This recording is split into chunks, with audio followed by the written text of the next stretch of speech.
اللہ جو دوستی کے لائق ہے ان سے دوستی کرو۔ ایک اللہ والے تھے، بہت اللہ کے ولی عالم بڑے، فرمانے لگے ایک دفعہ رات کا 1 بجے کے ٹائم مجھے فون آیا، تو میں نے فون اٹھایا تو آگے سے لڑکی کی آواز تھی، اور وہ لڑکی بولی آپ کا نام؟ میں نے کہا جی میرا نام محمد حسن ہے۔ اچھا، میں آپ سے دوستی کرنا چاہتی ہوں۔ فرمایا، میں نے اس سے کہا کہ میری بہن بات یہ ہے کہ مجھ سے کوئی مسئلہ پوچھنا ہے تو پوچھ لے، باقی دوستی کے لائق میری ذات نہیں ہے، دوستی کے لائق تو اللہ کی ذات ہے، اس سے دوستی کر لے، اس کی دوستی پائیدار ہے، ہمیشہ رہے گی۔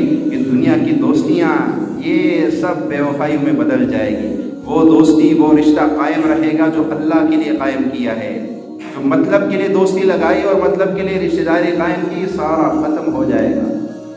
تو فرمایا، میں نے اس سے کہا میری بہن، میری بیٹی، میں تو دوستی کے لائق نہیں ہوں، مجھ سے کوئی دین کا مسئلہ پوچھنا ہے تو میں بتا دوں گا، باقی دوستی کے لائق صرف اللہ اور اس کا حبیب ہے، اس سے دوستی لگا لو، وہی کام آ جائے۔ تو میں وہ چیزیں تمہیں بتا رہا ہوں جو دوستی کے لائق ہے، جو بے وفا نہیں ہے، اور جس کی ہمیں اشد ضرورت پڑے گی۔ ایک وقت آئے گا یہ باتیں سامنے آئیں گی